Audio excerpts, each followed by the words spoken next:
dans le fonctionnement habituel des écoles de prière, c'est des enseignements toute la journée. Voilà. C'est un programme très simple. C'est beaucoup de paroles, beaucoup d'enseignements.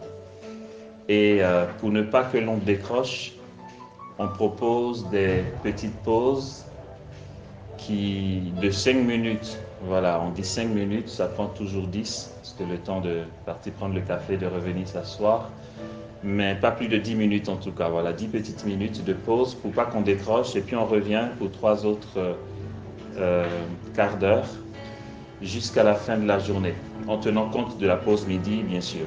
Voilà, c'est ça le programme. Et c'est possible qu'il y ait pas mal de notions théologiques, mais je vais essayer de simplifier le plus possible.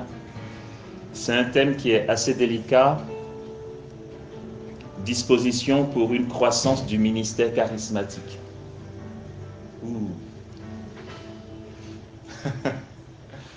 C'est délicat parce qu'en fait, c'est pouvoir resituer le ministère charismatique en Église. Okay? Quels mots l'on met sur toutes les manifestations d'ordre charismatique que l'on connaît et comment grandir là-dedans. Que Dieu me vienne en aide pour être assez clair dans mes propos et qu'on comprenne bien. Voilà. Donc merci d'être là en tout cas. Au nom du Père et du Fils et du Saint-Esprit. Amen.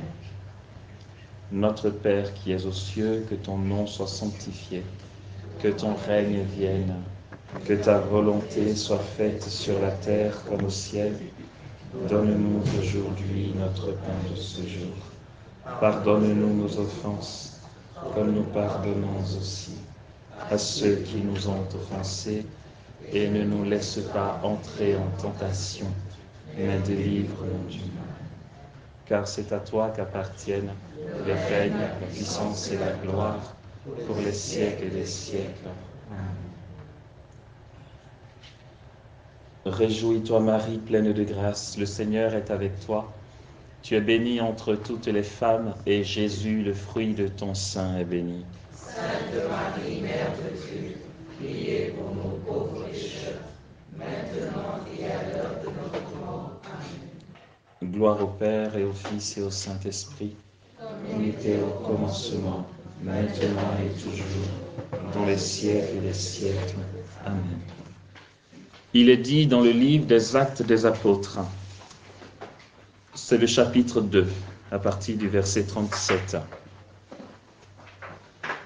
D'entendre cela, ils eurent le cœur transpercé et ils dirent à Pierre et aux apôtres, « Frères, que devons-nous faire ?» Pierre leur répondit, « Répentez-vous, et que chacun de vous se fasse baptiser au nom de Jésus-Christ pour la rémission de ses péchés, et vous recevrez alors le don du Saint-Esprit. Car c'est pour vous qu'est la promesse, ainsi que pour vos enfants et pour tous ceux qui sont au loin, en aussi grand nombre que le Seigneur notre Dieu les appellera. Par beaucoup d'autres paroles encore, il les adjurait et les exhortait. Sauvez-vous, disait-il, de cette génération dévoyée. Eux donc, accueillant sa parole, se firent baptiser. Il s'adjoignit ce jour-là environ 3000 âmes. Il se montrait assidu à l'enseignement des apôtres, fidèle à la communion fraternelle, à la fraction du pain et aux prières. La crainte s'emparait de tous les esprits, nombreux étaient les prodiges et signes accomplis par les apôtres. Tous les croyants ensemble mettaient tout en commun. Ils vendaient leurs propriétés et leurs biens et en partageaient le prix entre tous selon les besoins de chacun. Jour après jour, d'un seul cœur, ils fréquentaient assidûment le temple et rompaient le pain dans leur maison, prenant leur nourriture avec allégresse et simplicité de cœur Il louait Dieu et avait la faveur de tout le peuple. Et chaque jour, le Seigneur adjoignait à la communauté ceux qui seraient sauvés. Amen.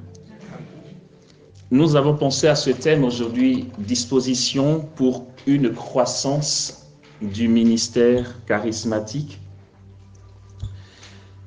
Parce que lorsque l'on regarde le commencement du mouvement charismatique dans l'Église, ou chez les chrétiens, j'allais dire, autant protestants que catholiques,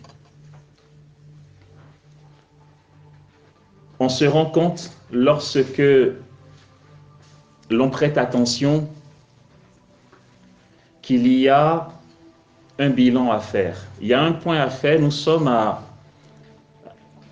une étape de ce renouveau dans l'esprit, ce renouveau charismatique qui a commencé par certains petits réveils depuis depuis le XVIIIe siècle, on va dire, par certains pasteurs comme John Wesley, qui est le fondateur des méthodistes. Mais le gros réveil qui a provoqué tout ce bouleversement du peuple de Dieu, du peuple chrétien, se situe au début du XXe siècle, les années 1900.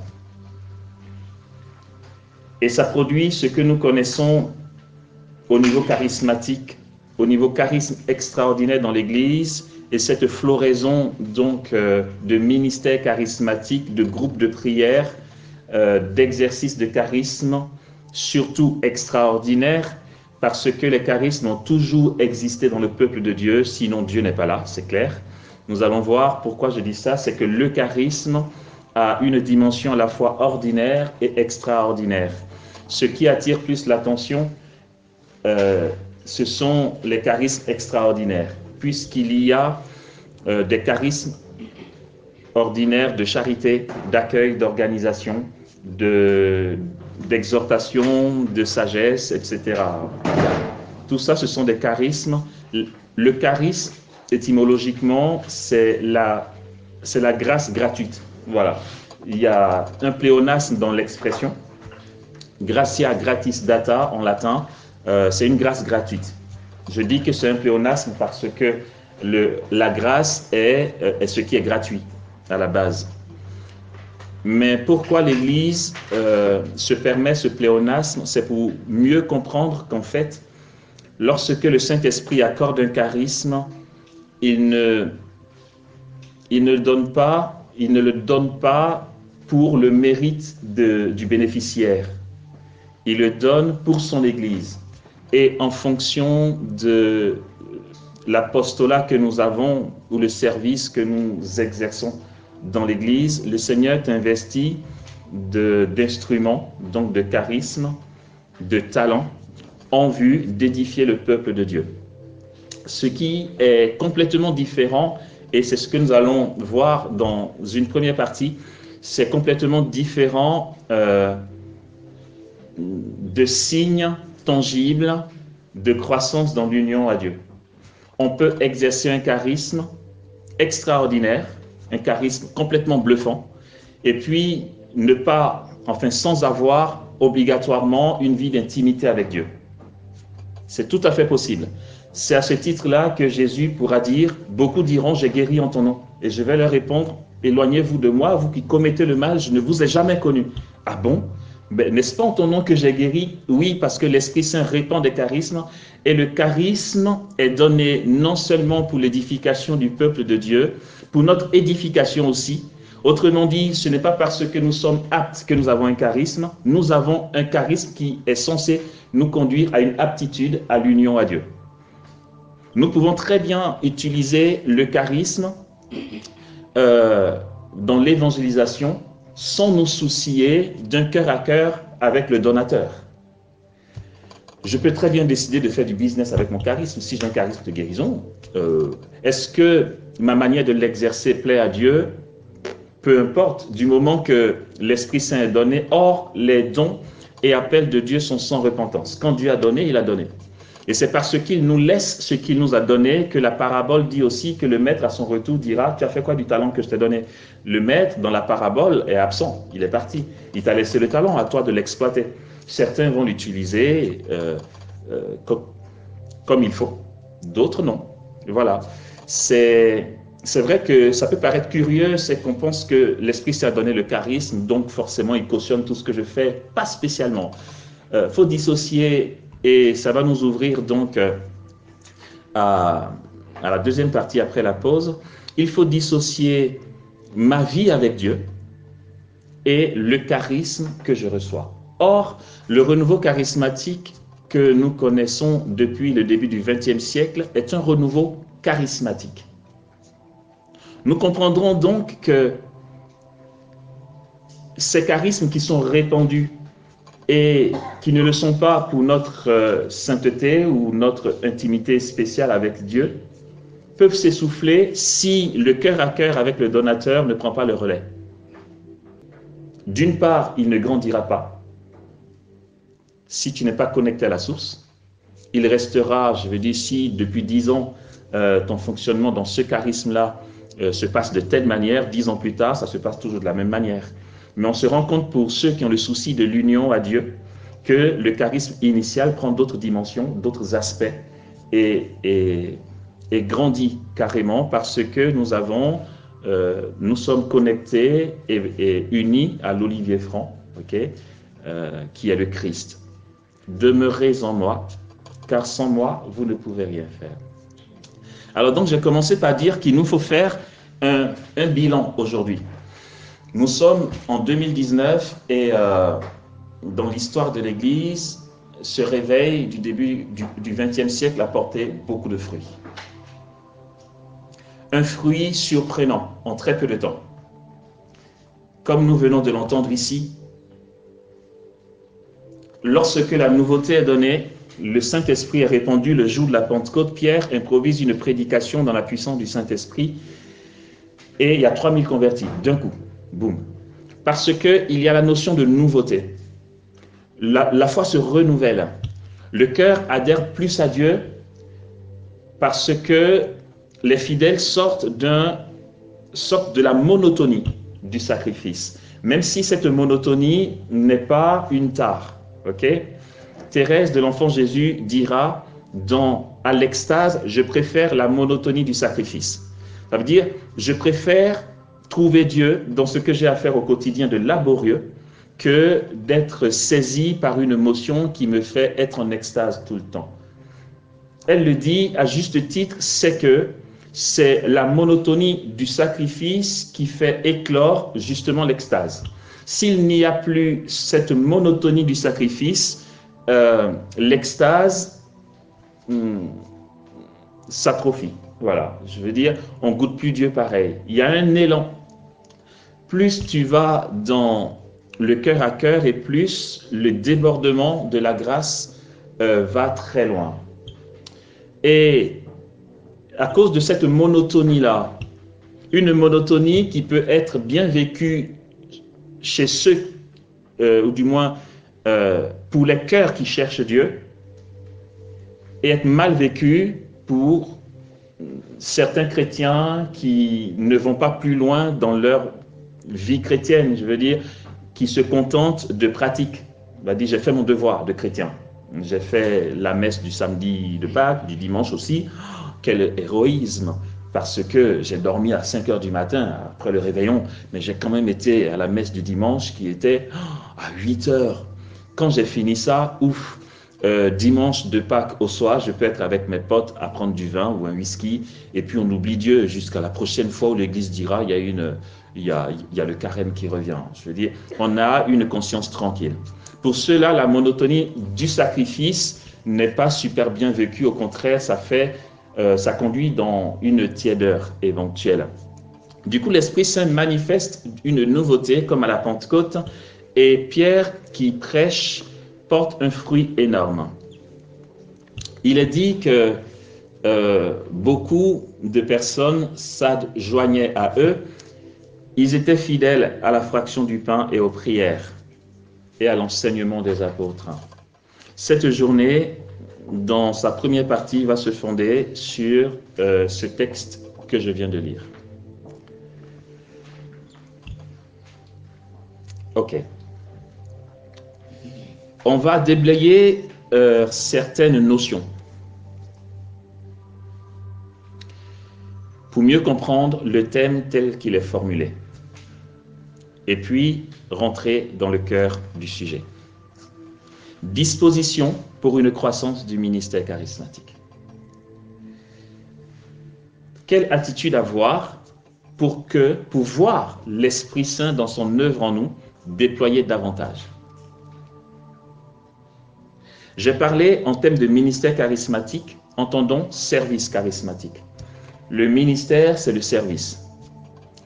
Dans le milieu du renouveau charismatique, l'expression ministère, ça fait très bling bling, ça fait enjolivé, ça fait puissant, tu vois, un puissant ministère. Mais ce n'est qu'un service, c'est que souvent, voilà, je veux dire, malheureusement, les travers humains et nos blessures, nos penchants mauvais font qu'on veut toujours prendre le meilleur mot pour mieux paraître, d'accord? Ministère charismatique, l'Église utilise ce mot, bien sûr, comme le ministère sacerdotal. Les prêtres sont des ministres ordonnés, ou encore les diacres sont des ministres ordonnés. Les diacres sont les plus aptes à être appelés ministres parce que ce sont des serviteurs. Ils sont là pour servir la parole. Ils sont ministres de la parole, ministres du sang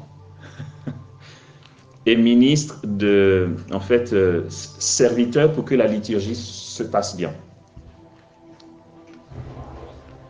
Ce service charismatique, ce ministère charismatique, Dieu l'a confié à plusieurs personnes dans l'Église et ces personnes-là, dans le don de leur vie, ont porté beaucoup de fruits. C'est pour ça, entre autres, que nous sommes là, ici. Des personnes ont donné de leur temps, de leur vie, de leurs moyens pour annoncer l'Évangile. Nous les avons entendus d'une manière ou d'une autre par cassette dans le temps, disquette, maintenant CD et clé USB et YouTube maintenant. Enfin voilà. Tout ça a fait que nous avons le témoignage de ce que ces personnes ont pu prêcher. L'expression ministère charismatique.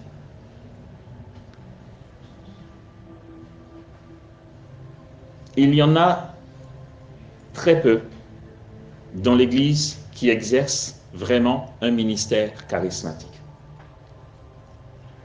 Il y a beaucoup de personnes en Europe comme en Afrique qui donnent l'impression d'avoir des ministères charismatiques. Mais, en fait, non. Canoniquement parlant, non.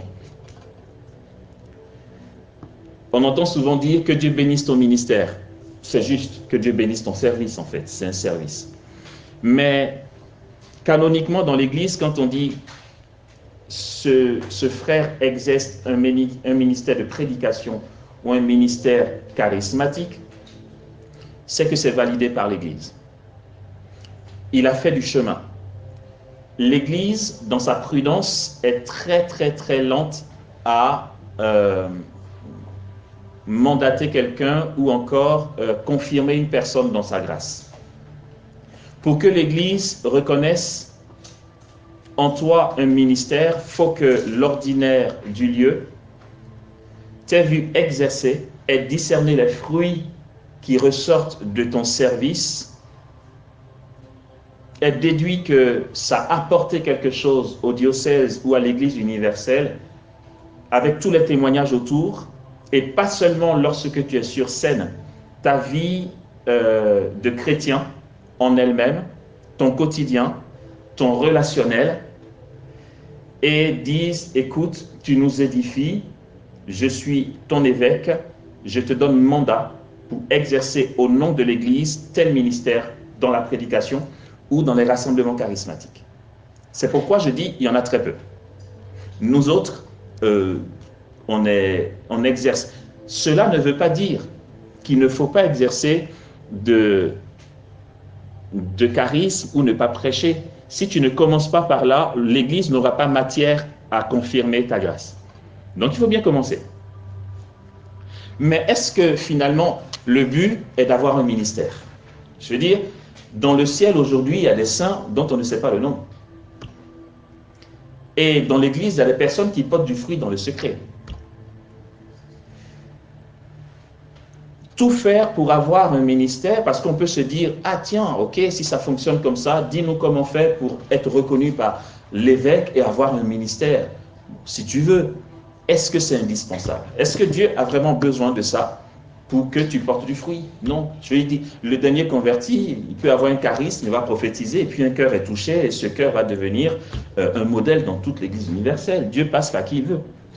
Est-ce qu'il faut vraiment parvenir à un ministère charismatique? C'est très bien que l'Église te reconnaisse, mais il ne faut pas se tromper d'enjeu, en fait. Voilà. En général, les personnes reconnues et en qui l'Église a confiance sont des personnes qui vivaient un détachement, qui étaient juste disponibles à la grâce et pour leurs frères et sœurs. Et puis ça se fait. Voilà, ça se fait quand Dieu veut. Il me vient toujours l'exemple de ce prêtre franciscain que j'ai connu au Congo, qui était un modèle de détachement pour nous. Vocation tardive, il a été ordonné prêtre dans les années 2003, à 70 ans passés. Il était frère franciscain, c'est tout, il était simple frère franciscain. Et puis, lorsqu'il est arrivé au diocèse, il est français, mais il a exercé au Congo, il est missionnaire au Congo. Quand il est arrivé donc au Congo, dans la mission, ses responsables ont discerné son appel au sacerdoce qu'il a accepté. Donc il a fait la formation, tardive bien sûr. Et puis quand moi je suis arrivé, il était diacre. Dans l'église, quand tu es diacre, après 6 mois, diacre en vue du sacerdoce, après 6 mois on t'appelle pour l'ordination. Vu que dans les statuts c'est comme ça, le diacre est censé faire une lettre à l'évêque, une demande à l'évêque en vue du sacerdoce. Et donc l'évêque attend cette lettre. Il faut que le diacre exprime son besoin d'être prêtre. Ensuite, l'évêque regarde et puis demande l'avis de ceux avec qui il a vécu pour savoir si effectivement il est apte à être prêtre aujourd'hui. Sauf que ce prêtre-là n'écrivait pas sa lettre. Les 6 mois sont passés et puis non. On a vécu ensemble, hein, je sais très bien. Il était tout le temps dans sa chambre, qu'il appelait sa cellule, en oraison. Quand il n'était pas en train d'enseigner, ou au repas avec nous, ou à la messe, le reste de son programme, c'est qu'il était assis devant Jésus et il avait l'essentiel de sa vie. Tu peux l'oublier, le zapper. Si tu ne vas pas insister pour qu'il vienne à table, il oublie même qu'il faut qu'il mange. Il est assis devant Jésus et il prie. Et 6 mois sont passés. 1 an. Il n'écrit pas de lettres. On dit, bon, on ne va pas l'obliger. S'il n'est pas prêt, il n'est pas prêt. 1 an et demi. 2 ans. C'est l'évêque qui prend le devant pour dire, tu te souviens? En fait, tu es diacre, tu dois être prêtre. Normalement, j'attends ton courrier. Il dit, ok, le diaconat, monseigneur, est un service en soi. En fait, voilà, le gars, l'appel au sacerdoce a été discerné par ses responsables. Il a accepté, mais bon, il sait que son essentiel, c'est la présence eucharistique, et puis c'est bon, quoi. Il est devant Jésus toute la journée. Même le sacerdoce, c'est pas que c'est pas important, au contraire, on sait tout ce que c'est que le sacerdoce, mais ça passe après son cœur à cœur avec Jésus, voilà. L'évêque a dû écrire sa lettre à sa place. Il lui a dit, regarde, lis, si tu es d'accord, signe, s'il te plaît, on va t'ordonner. Voilà, il a été au devant des choses. Nous, on est stressés. Est-ce que l'évêque va accepter? Mon Dieu, quel est le rapport que tu vas me faire? Est-ce que le rapport, il est bon? Mais il s'en fout, lui, il est devant Jésus. Si tu veux, le rapport dit, ouais, il est complètement déglingué, il passe son temps à prier, il n'est pas fait pour être prêtre, il s'en fout. Okay? Il est dans cette gratuité-là. Et il faut une forme donc de détachement là-dedans. C'est toute la spiritualité du Carmel et les carmélites ont donné beaucoup de saints à l'Église. Le Vatican est d'accord pour dire que les saints du Carmel sont vraiment des paroles pour l'Église. Okay? Il y a des saints ici en France dont on n'a jamais entendu parler, ou encore tu entends le nom, tu dis, ah bon, ça existe ça? Je veux dire, j'étais en Bretagne dans un bled qu'on appelle Saint-Broladre.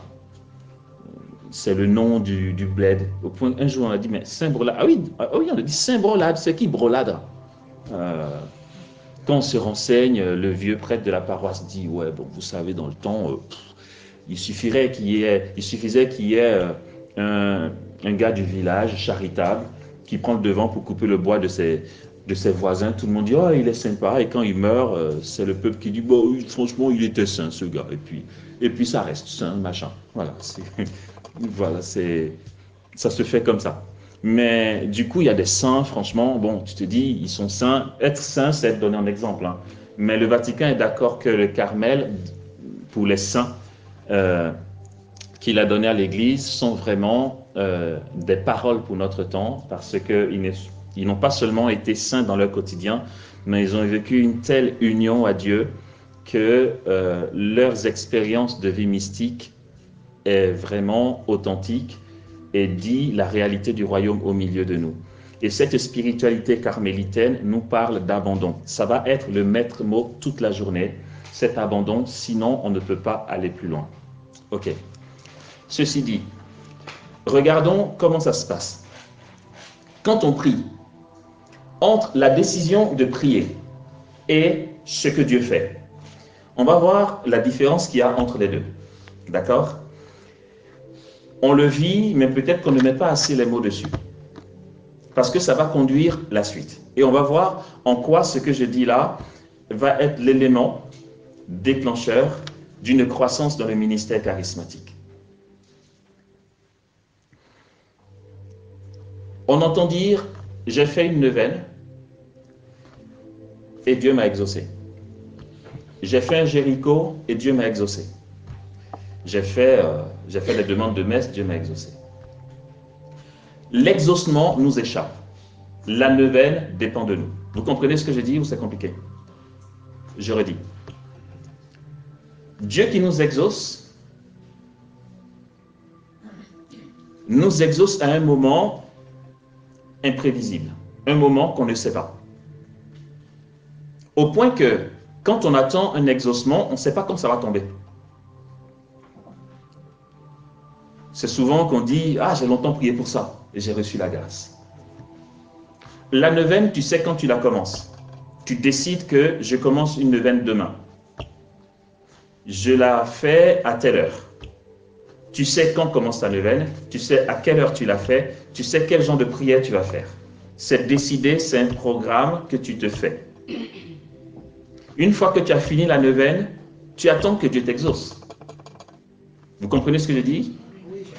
Après la neuvaine, nous sommes dans une attente.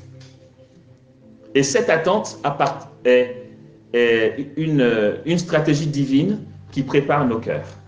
Le jour de l'exaucement ne nous appartient pas. Dieu seul sait quand il va nous exaucer. Souvent, on aimerait rentrer dans la pensée de Dieu pour voir comment il réagit ou à quoi il pense. Franchement, tu te dis, mais il pense à quoi ce gars? Je dis, il fait quoi là?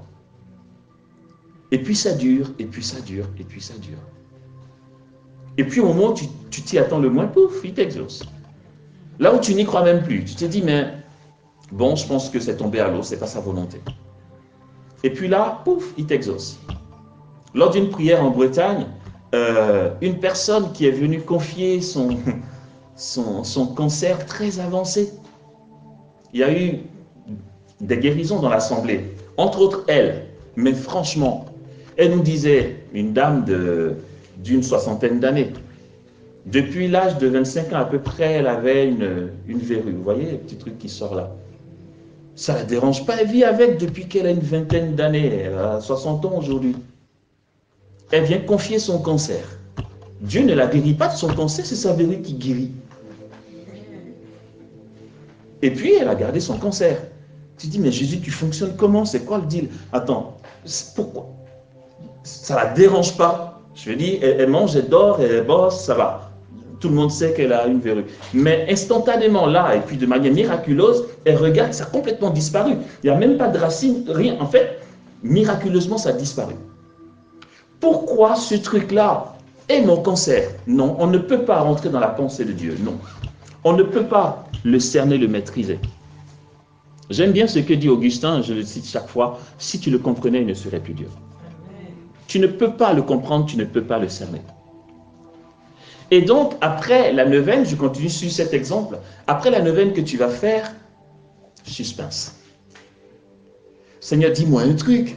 À la rigueur, viens avec ton ange et dis-moi, tu sais, ok, je tiens compte de ta neuvaine, on étudie le dossier, on est encore au conseil de la Trinité, certainement le mois prochain, ça va venir. Mais non, silence radio. Et tu ne sais pas, finalement, tu dis, mais j'ai pas la foi. Ou bien c'est parce que je n'ai pas associé Sainte Rita à ma neuvaine. Tu ne sais pas. Non, mais voilà, il est souverainement libre. Aussi, pour partir sur un autre exemple, dans les exhortations ou les enseignements ou dans les formations, on sait que la vie sacramentelle nous acquiert des grâces, que la vie divine grandit en nous. Et donc, on va s'appliquer à vivre une vie sacramentelle, à communier, à demeurer dans une vie de prière personnelle. Et on bénéficie de certaines grâces au quotidien aussi, au point que quand on a une connaissance qui a besoin de conseils, on lui dit, écoute, il est temps que tu vives la vie sacramentelle, que tu aies ton temps de prière, parce que c'est ce qui va te protéger du malheur, etc. C'est que il y a la prière que l'on décide de vivre et après, il y a l'agir de Dieu qu'on ne maîtrise pas. Ces deux pôles-là, il faut que nous les ayons bien en face.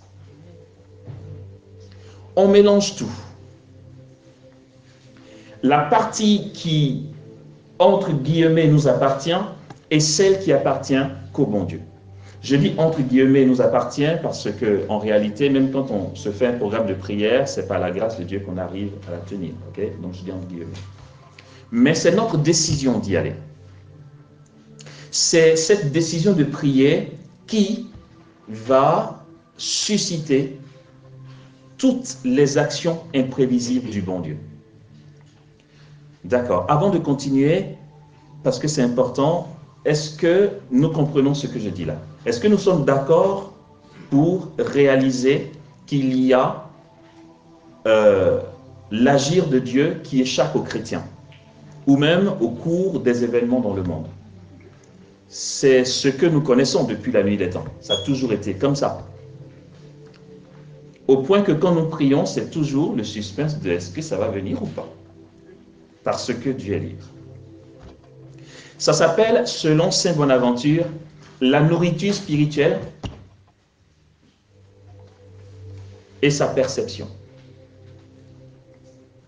Dissocier les deux. Nourriture spirituelle, ce que je décide de vivre ou demeurer en Dieu par la prière que je décide de faire. Sa perception, c'est Dieu qui décide de nous faire voir les fruits de nos temps de prière. Et quand il veut. Il faut que cette partie existe pour que nous restions pauvres entre ses mains. Aux États-Unis, une dame me disait, il y a un truc que je ne comprends pas, Amos, j'ai un ami qui ne croit pas en Dieu, mais qui avait des problèmes Dieu, jeu de mots. Je l'ai exhorté à accepter qu'on prie pour lui, il a fini par accepter et sa vue baissait. J'ai prié pour lui, me dit-elle, et sa vue a commencé à s'améliorer. Sa foi, enfin, je ne sais pas si c'est la foi, mais Il était tellement content de cette amélioration qu'il espérait que ça aboutisse à une vision claire. Et donc, il a commencé à aller à l'église avec elle. Elle était contente de son Seigneur qui est concret, qui gère, parce que voilà, il gagne une âme. Et puis, quelques jours plus tard,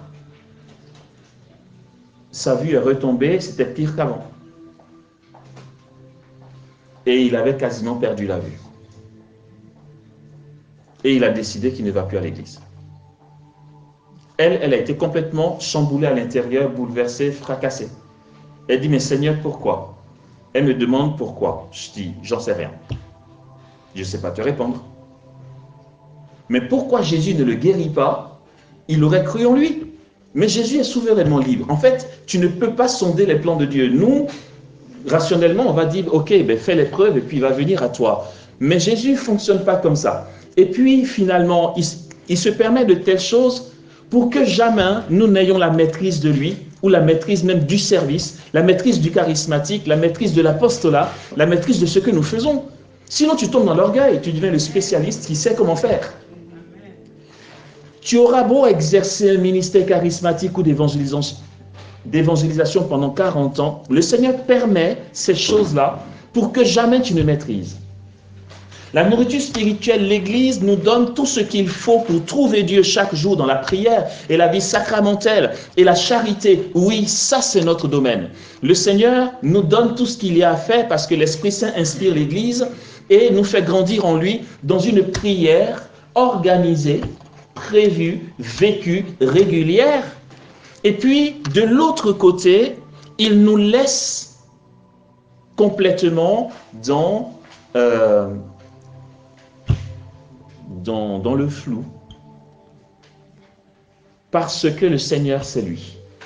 Et nous ne pourrons jamais parvenir à notre accomplissement tant que nous ne grandissons pas dans la conscience que c'est lui qui fait. Tout ce que j'ai pu dire à cette dame, je lui ai dit, je ne sais pas te dire pourquoi ça s'est passé comme ça. Je sais juste que ça arrive, que Dieu permette ce genre de bug pour qu'on ne soit jamais sûr de nous. La prochaine fois que tu auras à parler à quelqu'un qui est malade, si tu veux passer par le même canal, tu le feras avec un cœur complètement pauvre. Tu ne sais pas si Dieu fera ou pas.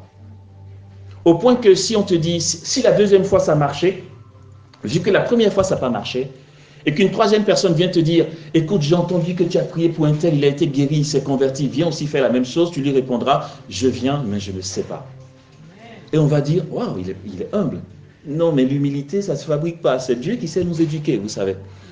Et il faut que ça nous échappe. Ici, nous sommes en plein dans ce qu'est le charismatique.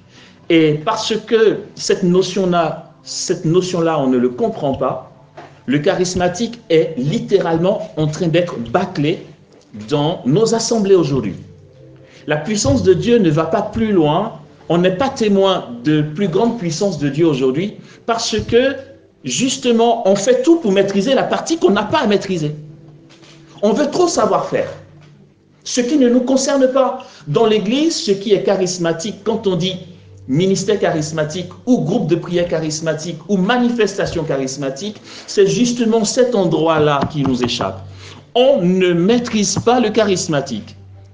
Il y a un bilan à faire depuis le début du XXe siècle, justement parce que si l'Esprit Saint a été libre, imprévisible pour susciter ce renouveau charismatique dans l'Église aujourd'hui, nous sommes devenus beaucoup trop intelligents et nous mettons dans une boîte son fonctionnement. On sait comment ça marche. Quand on se rassemble, il faut justement un chant à tel moment qui dure tel temps, et puis après il y a ci, et c'est après la prédication qu'il y a les miracles, mais pour les miracles, il faut imposer les mains, mais il faut passer par ci, et puis service d'ordre, mettez-vous derrière, et puis ci, et puis ça, on sait trop faire. Du coup, ça devient un train-train. La vie charismatique, depuis le début du XXe siècle, qui a eu cette explosion-là, commence à devenir tiède aujourd'hui. Parce que tout est en boîte. On sait faire. Est-ce que c'est normal que l'Esprit Saint, qui a répandu la parole de connaissance immédiate dans les débuts du XXe siècle, dans ce mouvement charismatique, ce charisme qui a bluffé, qui a suscité tellement de conversions, est-ce que franchement c'est normal qu'aujourd'hui, ce soit encore ce même charisme que nous exerçons en nous disant « Dieu a donné, c'est comme ça que ça marche ». Mais si justement ce charisme a émergé dans la seule volonté de Dieu, il y a, je ne sais plus combien d'années, 40 ans, 45 ans, presque 50 ans aujourd'hui, et que ça portait autant de fruits, n'est-ce pas parce que il a été libre de le faire et que ça nous a surpris? Pourquoi pensons-nous qu'aujourd'hui, il n'a pas de nouveauté à nous accorder? Mais on ne regarde même pas cette nouveauté éventuelle. C'est que pour nous, attends, non mais je suis top, je suis capable de savoir ce qui se passe dans l'assemblée aujourd'hui. Ça va, il ne m'en faut pas plus. Avec ça, je t'assure, je peux asseoir mon business, c'est trop extra. Si je vais dans la rue là et qu'il y a un passant et que je lui dis, monsieur, excusez-moi, mais là en ce moment, vous pensez à tel souci et mon Dieu, il veut vous sortir de ça. La personne va trouver ça super extra. Je veux dire, c'est extraordinaire, c'est vrai que c'est éclatant. Et puis on prend ça, on dit non mais franchement, c'est trop bluffant. Ah non, moi je ne lâche plus, je garde ça. Et je vais prendre tous les moyens pour conserver ma chose. Ah pardon, il y a le micro. Pour conserver ma chose.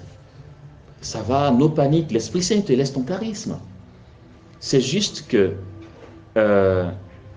si ça t'est tombé entre les mains, que tu as trouvé ça super extra, sache que ce diamant que tu as entre les mains vient de quelque part. Lève un peu les yeux, mon gars. Regarde là-haut. Il y a une source.